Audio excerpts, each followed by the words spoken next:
Hi అండి, welcome back to Rahmat kitchen. ఈరోజు super టేస్టీగా ఉండే, అంతేకాదండి ఆరోగ్యానికి ఎంతో మంచిదైన కరివేపాకు నిల్వ పచ్చడి చేసుకోబోతున్నాము.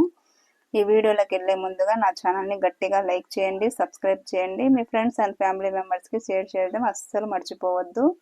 ఇప్పుడు మనం ఒక ప్యాన్ పెట్టుకొని కొద్దిగా మెంతులు, ఆవాలు, అలాగే కొద్దిగా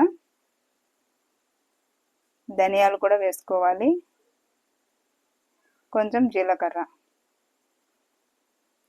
వీటిని మనం లో ఫ్లేమ్లో పెట్టుకొని మంచిగా వాసన వచ్చే వరకు వేయించుకోవాలి. మనకు ఆవాలు కూడా చిటపటలాడతాయి, అలా వేయించుకోవాలి. మనకు ఈ చట్నీ అనేది చాలా బాగుంటుందండి, మనకు నిల్వ కూడా ఉంటుంది 1 నెల వరకు. మనం కరివేపాకు ఎక్కువ ఉన్నప్పుడు వేస్ట్ చేయకుండా ఇలా పచ్చడి చేసి పెట్టుకుంటే చాలా బాగుంటుంది. ఇప్పుడు చూడండి మంచిగా వేగాయి కదా. ఇప్పుడు వాటిని పక్కకు తీసుకొని అదే ప్యాన్లో కరివేపాకు వేసుకోవాలి. నేను కరివేపాకుని శుభ్రంగా కడిగి ఆరబెట్టుకున్నాను. ఇప్పుడు ఇది కూడా మనకు ఇందులో తేమ ఉంటుంది కదా కరివేపాకులో, ఆ తేమ మొత్తం పోయే వరకు మంచిగా ఫ్రై చేసుకోవాలి.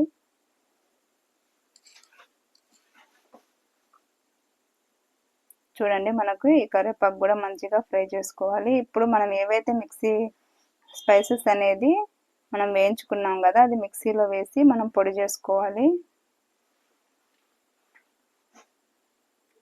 ఇప్పుడు మన కరివేపాకు కూడా మంచిగా వేగింది, దీన్ని కూడా మనం పక్కకు తీసుకోవాలి.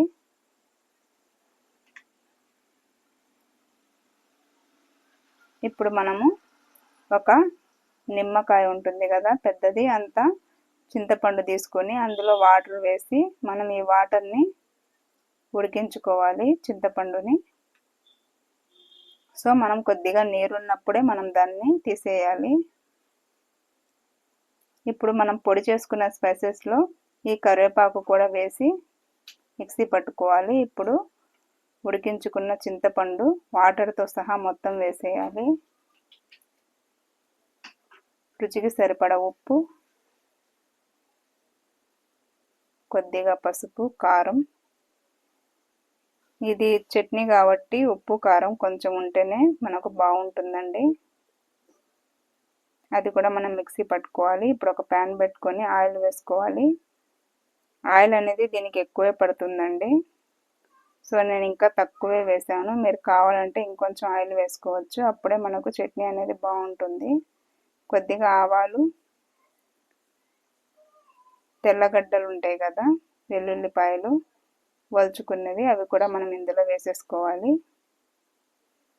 ఇప్పుడు వీటిని మనం కొంచెం వేయించుకొని స్టవ్ కట్టేయాలండి. ఆయిల్ అనేది మనకు పూర్తిగా చల్లారాలి.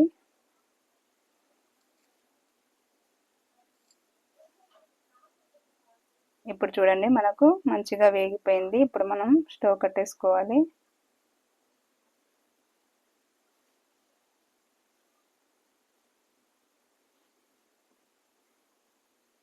ఇప్పుడు చల్లారిపోయింది కదా. ఇప్పుడు మనం మిక్సీ చేసుకున్న ఆ కరివేపాకు పచ్చడి ఉంది కదా, దాన్ని మనం ఇందులో కలిపేసుకోవాలి. అంతేనండి, చాలా సింపుల్గా టేస్టీగా మనకు కరివేపాకు నిల్వ పచ్చడి అయితే రెడీ అయిపోయింది.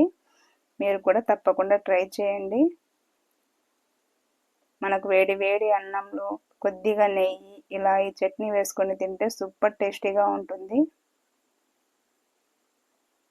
ఓకేనండి, నా వంటలు కనుక మీకు నచ్చినట్లయితే నా ఛానల్ని గట్టిగా లైక్ చేయండి, సబ్స్క్రైబ్ చేయండి, మీ ఫ్రెండ్స్ అండ్ ఫ్యామిలీ మెంబర్స్కి షేర్ చేయండి.